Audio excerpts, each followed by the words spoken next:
Everyone. Thanks for joining us today.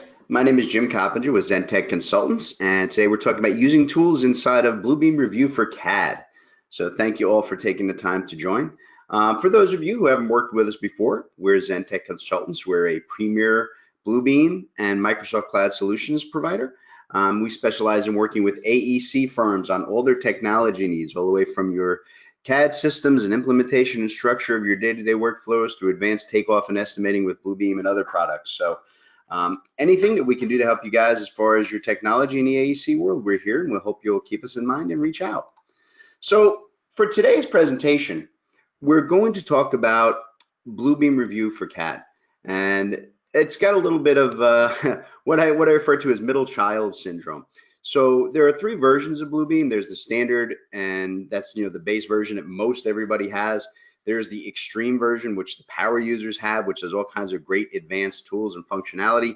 And then floating around there in the middle is the Bluebeam CAD, the Revu CAD version, that a lot of folks just really don't know what it does. They get it and they install it. And as far as the Bluebeam side, the actual Bluebeam Revu program, it's exactly the same. Right? The only real difference in the Revu for CAD is the plugin that it puts inside of your CAD system. And that's what we're going to talk about today, because it's a kind of a condensed ribbon panel inside your CAD system. People don't always think much of it. But I'm going to take you through these points that we have here: general settings, page setups, etc. I'm going to take you through all of these points and show you guys that there really is a lot of functionality built into that Revu CAD system that can really help you out on a day-to-day basis. Right? So with that said, it's demo time. I'm just going to go ahead and I'm going to jump right over to my CAD system. And you see that for today's presentation, I actually am working in Civil 3D. That's what I happen to have installed on my machine today. So we're going to start with working on the Bluebeam CAD setup. And you see that it appears right away on a tab called Output. When you install the Bluebeam Revu for CAD, it puts an Output tab inside of all of your installed Autodesk programs. So pretty much everything that I want to talk about today begins with this Change Settings button. And it's kind of funny the way they put this in here. I'm not a big fan of the way Bluebeam did this, because people tend to gloss over settings. They figure settings are for advanced users and CAD managers to deal with, when in reality, here under this Change Settings button are a lot of really, really amazing features that go beyond just doing simple settings. My opinion, each of these tabs should probably be broken out into their own individual tools up here on the ribbon bar, kind of help people get a little more used to it. So right off the bat, let's talk about setting up your general settings. All right, when you're setting up your general settings, this is going to get you in for your basic Create PDF button that you have over here, just kind of quick print one off. But it gives you a whole lot of capability in here to do a number of different things. So you can see that it can send me if I want a prompt for file names. So when I rename PDFs, when I print them out, if I want to automatically show the results, right? But the big things that it does for me here, if you look down here on the bottom left where it has all of this transfer data, really what this is going to do with these checkboxes turn on, all of these objects as they exist inside of your Autodesk platform, inside of your DWG, whether it's in Civil 3D or Revit or vanilla AutoCAD or any other Autodesk package, it's actually going to extract these features into the PDF, right? So the ones that are particularly useful there are the hyperlinks, right? And the block attribute data. You think about that, one of the things that you tend to lose when you go from a DWG to a PDF are your block attributes, the ability to search and find based on those advanced attribute data that you've associated with your blocks and your drawings. But simply by checking this box, it will actually extract that information into your PDF, so it will still be searchable and editable inside of the PDF, which is a real important tool, right? So the other two things that are very important here are, the first option is your folder options, right? Where you get the ability to either save your PDFs directly back to whatever folder they were opened from, which is using this source folder. I can go to whatever my last saved folder is. So if you're generating PDFs and you just want to constantly put them into like a standard shared PDF folder, no problem, you can do that. Or you can come down here, you can set custom projects folders. And here's where you can easily go in and browse and point to your actual project and whatever subfolder you want to output your PDFs to. Right? The other things that you have here are what you're going to plot. you get the ability to plot only your current or selected tabs. So when I hit create a PDF, it prints only the layout tab that I'm currently on, or the model view, either one. But I also get the ability to print all the layout tabs, meaning you see in this drawing, this example, I've got site plan 1 and site plan 2. I can just print both of those in one shot, right? I can even include the model space views if I want to, right? And I have the ability here to configure out how these are going to be named, right? I can name this file using the file name, right? Or I can append the layout name to the file, or I can just use just the layout names, okay? Whichever one I prefer.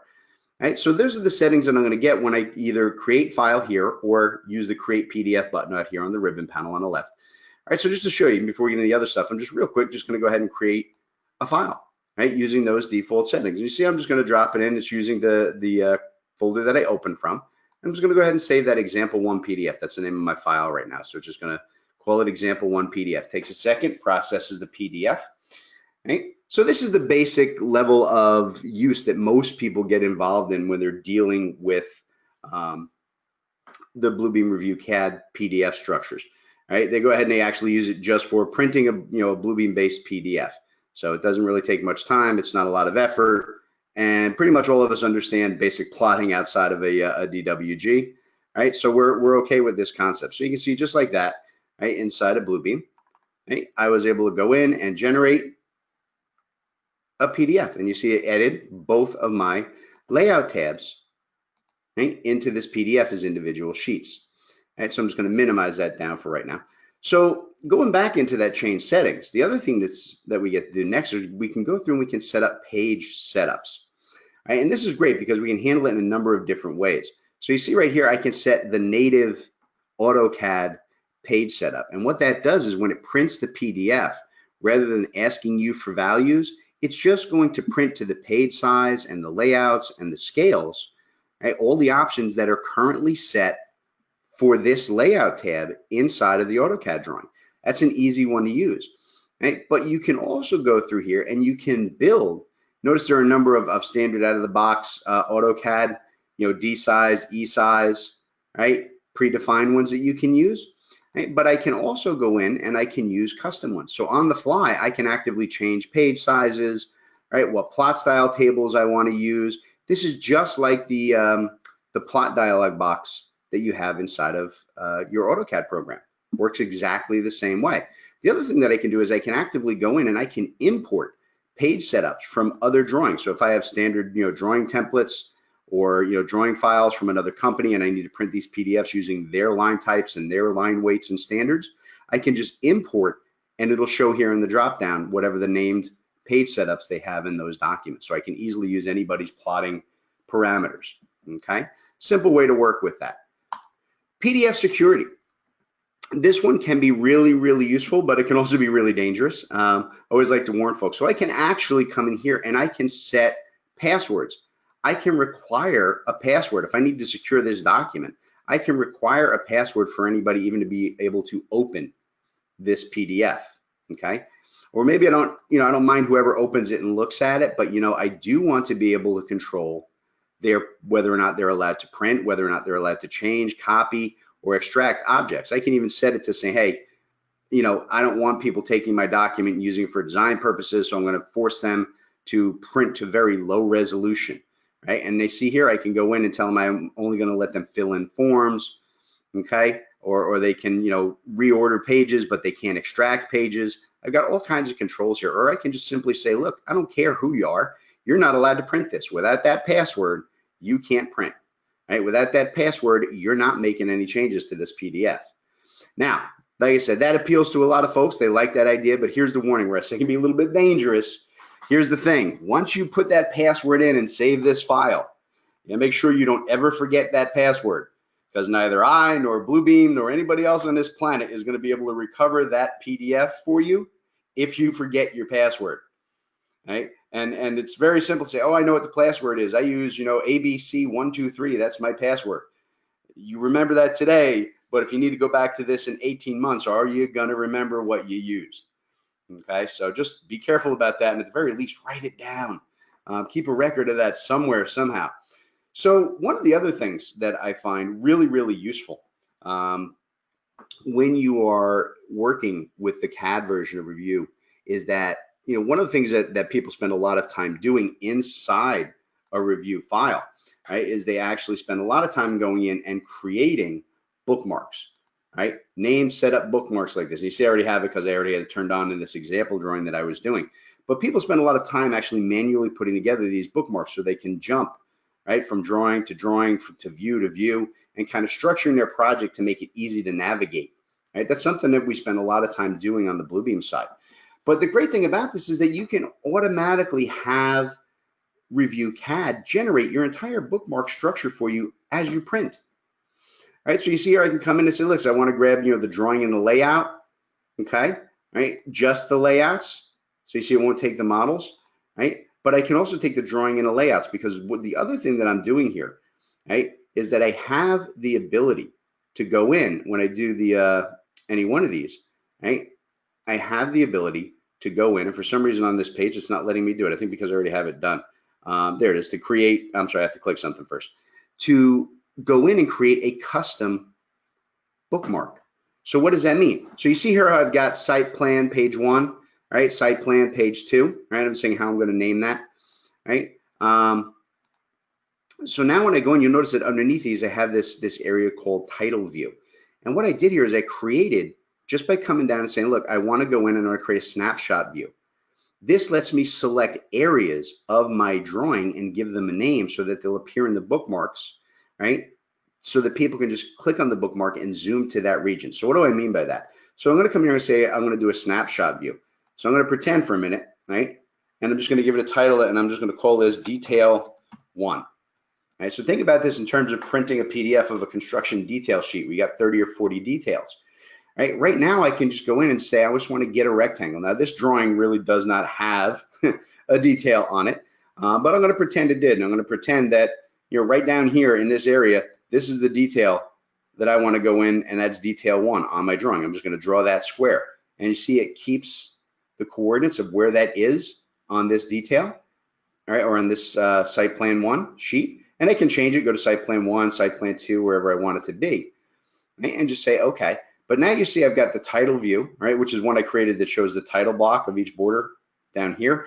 And now I created another one for detail 1, and I can just continue on for an entire sheet, creating all 30 details, right? And then when I go ahead and say, okay, right, now if I go in and just do my create PDF, right, my standard default setup, I'm just going to overwrite this document again, which actually I better close it first because it's not going to let me overwrite it because I already have it open here in Review. I'm just going to overwrite that and save it. And you see that this time when it opens it up, takes a minute to process it. When it opens it up in Review, it would have for me all those bookmarks already created for both of my pages, the title areas that I defined over here, and that detail 1 area, right, that I defined down here on the other side. Right, it takes a second and it'll open in Review for me. Right, and you'll see then that when I go in here and I go to my bookmarks tab, right, you see that I have, so here's the site plan, right, page 1, site plan 2. Right, I can click to the title view, see how it zooms me into the title so I can read the title on each sheet. But more importantly, see how I can actually jump right to the details on every sheet. And you can create that entire structure in one shot during the printing process as you're extracting from Civil 3D or whatever other AutoCAD platform you're using with Review CAD. Right, so I'm going back to those change settings again. Right, so that's the bookmarks. The other thing that you can do, and you guys might have seen this on the other document that I have, you can also add stamps. Okay, so I'm actually just going to delete this one real quick. So generally you'll come in here, so it'll be blank. You can add any of the PDF stamps that exist inside of Bluebeam Revu. So just by hitting add, you see that here it points to your default local stamp drive, and you can change that if you have a network location. But you see here are all of the stamps in Bluebeam that are already defined. So for example, if you want to go in and you want to set this, what do I want to use here? Let's use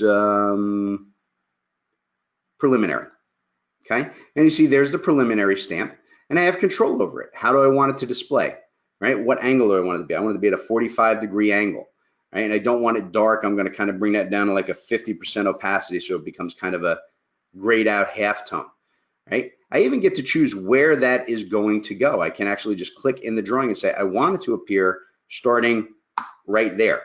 Now, here's the thing to keep in mind. See here you got the starting point, the X and the Y.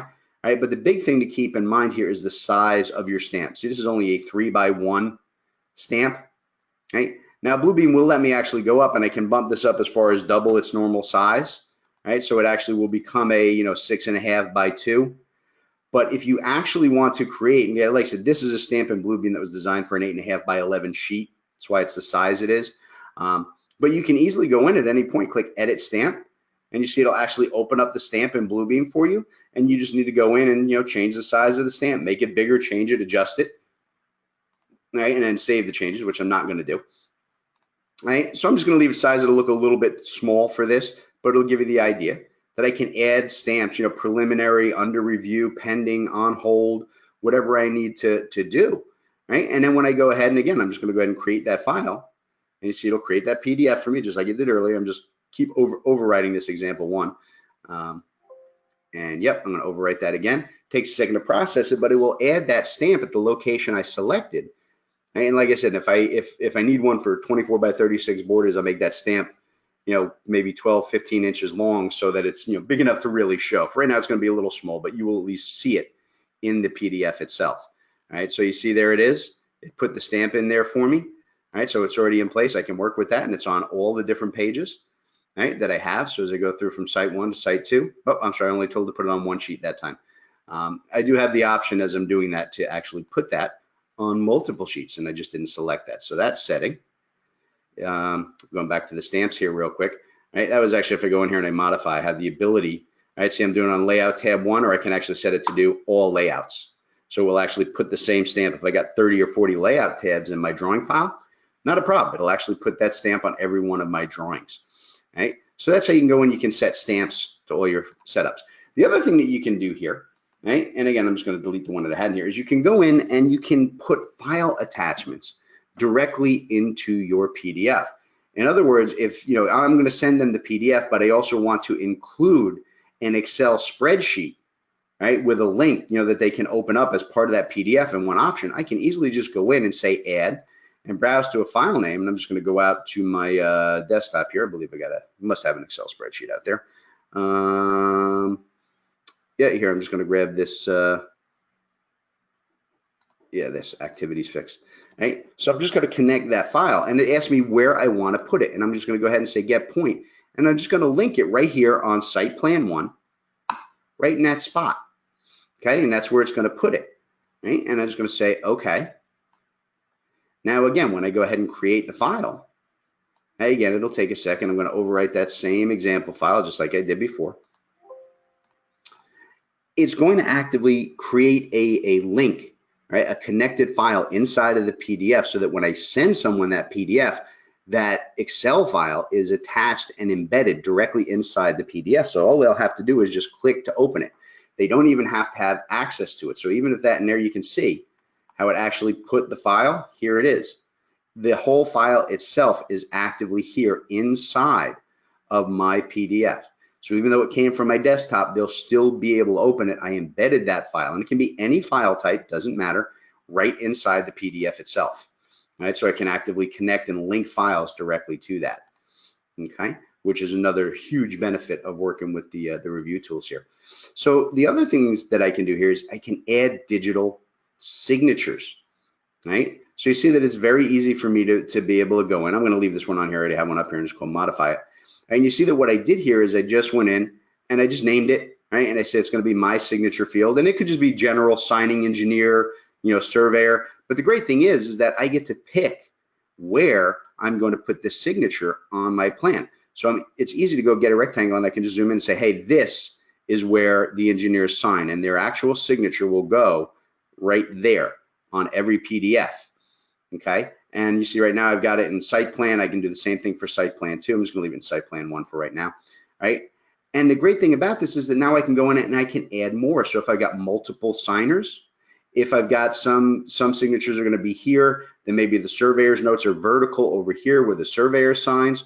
I can put 5, 10, 15, 20 of these, right? And again, all you need to do is, come in and put, your signer's seal in the DWG file, right? And then when I've got that done, when I go ahead and I create the file, see that what it does is it will actually go in and it'll use the built-in review. I'm just going to save that again. It will use the built-in Bluebeam Revu digital signing process to ensure and give your signers the opportunity to either verify a document or to certify a document, right? With a simple digital signature field already embedded into that PDF as part of the print process, right? So you see just like that, you see it actually added, right, a digital signature field. Now, all your user has to do is go in and click on that, right? Log in to his setup, right? Log in with his password, right? And he can decide whether he's going to sign it, meaning verify it, this PDF is fine, or certify it, which completely locks it down to an unchangeable, uneditable structure, kind of like a paper document, right? Just depends on which one he wants to use, right? And he just goes ahead and he just logs in. You see there, I've got my signature, and I can just say, okay, right? And then I have to save the drawing again, or the PDF, excuse me, right? And then once it's saved, see, it actually puts my signature in place right on top of the seal, and it gives me this little pen and check box for a verification saying, hey, no changes have been made. But of course, the moment anybody makes any kind of a change in my markup, someone goes in and draws a line from here to here, right? Instantly see how it changes to a question mark telling me, hey, this is not the same document you signed, something was modified, right? But then Bluebeam gives me that ability to just right click on this and I say, yeah, no, that line is fine. I can just revalidate this by logging in again with my password and verifying the data. So a lot of functionality in there to get that signing and sealing process handled using Bluebeam Revu for CAD. Close this, no, don't bother to save that. Right? So that's all of the settings that we have going and working through in that central settings toolbox. And like I said, there's just a lot of actual functionality. There's much more than just settings in there. Now, the other two things that I want to cover you guys real fast. Notice that everything I've been creating, it's kind of been putting all the PDFs into one file. That's what the Create PDF does. The Batch PDF tool, this is where you want to go in, right, and actively start to have the option to break these things out into different kind of structures. And for some reason, I'm kind of freezing up there. It took a minute. Right? And the way you do that is you just create a new batch file, right? And you can go ahead and you can add whatever files you need to work with. I'm going to take the example one drawing here, just add that in, right? And then what you can do is you can go ahead and set your layout setup, right? And I want to do all the models and layouts by name, right? Or I could just do all the layout tabs by name. And in here, I get the ability to do one output file per layout, okay? And just like before, just like I did with the individual ones, I can set the source folder where I want to use the source folder. I can pick other folders. I can set different layouts, all the different layout types, right? Any custom ones that I built.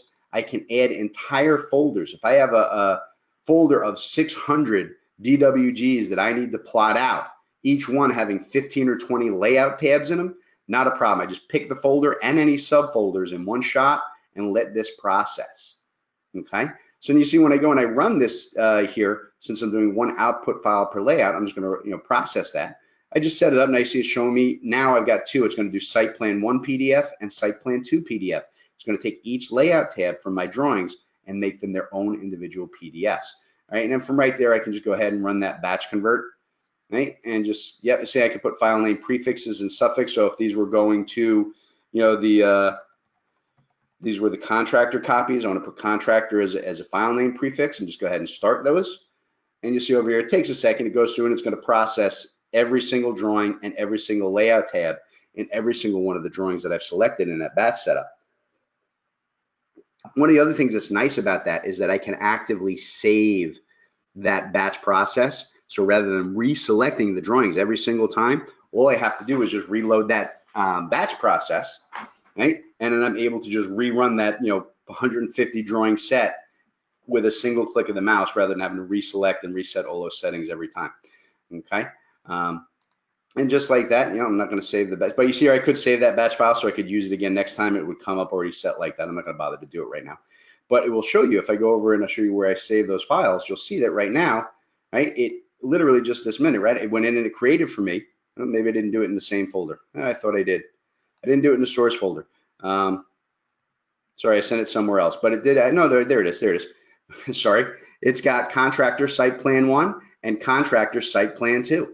It actually created each one of those as separate PDFs with all the same settings, variables, the signing, the block, all of those together. But I was able to do it now instead of having one file with multiple sheets. I can break it down into individual sheets, no problem at all. Now, The other thing that I'm going to show you real fast, because we are running out of time, I told you there's a lot to talk about inside of Revu CAD, is the ability to work with 3D PDFs. And you see that I also have open this AutoCAD 3D example. And I just took three very basic rectangles, right? Three cubes that I've done in 3D here inside of AutoCAD. To show you that you can actively go in, right? And you can actually go through and work with your 3D PDF settings. You can set the background, you know, the shape, the size, the page size, what type of daylight you have. You can set different rendering modes, etc. So, and most importantly, you can set what views. Right now, I'm throwing everything: ortho, left, top, right, front, back. All right, but you can limit it down if you only have one or two, or just want to show one or two views out of your named and created views. This will give you the ability to add any named view you've created inside of AutoCAD. Right, so that's it on the settings. From here, what I want to do is I'm actually going down. I'm just going to say, hey, I want to create a 3D PDF. Right. And I'm just going to go ahead and that's my AutoCAD 3D example. I'm going to throw it in that same folder, save it. And it's going to create a 3D PDF of this AutoCAD document and open it up for me.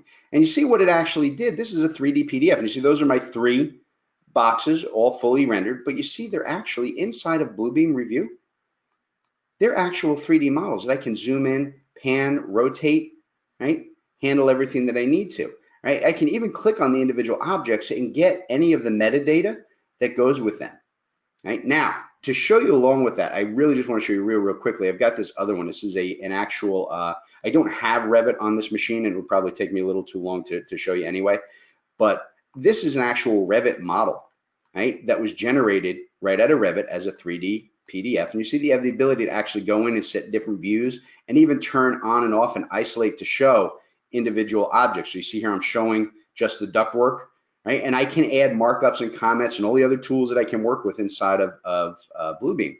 But the great thing about this is it also extracts your BIM data. So if I pick that duct, you see over here on the side, it actually gives me all of the family, type, part, sizing, all right, friction, any and all of the metadata that is defined in Revit, right, is actually extracted and brought over to Bluebeam for you to reference and work with. So just wanted to show you guys that you can absolutely work right out of the Revu CAD and generate these 3D PDF files that, you know, your guys can actually go out and use and start marking up on right in the field.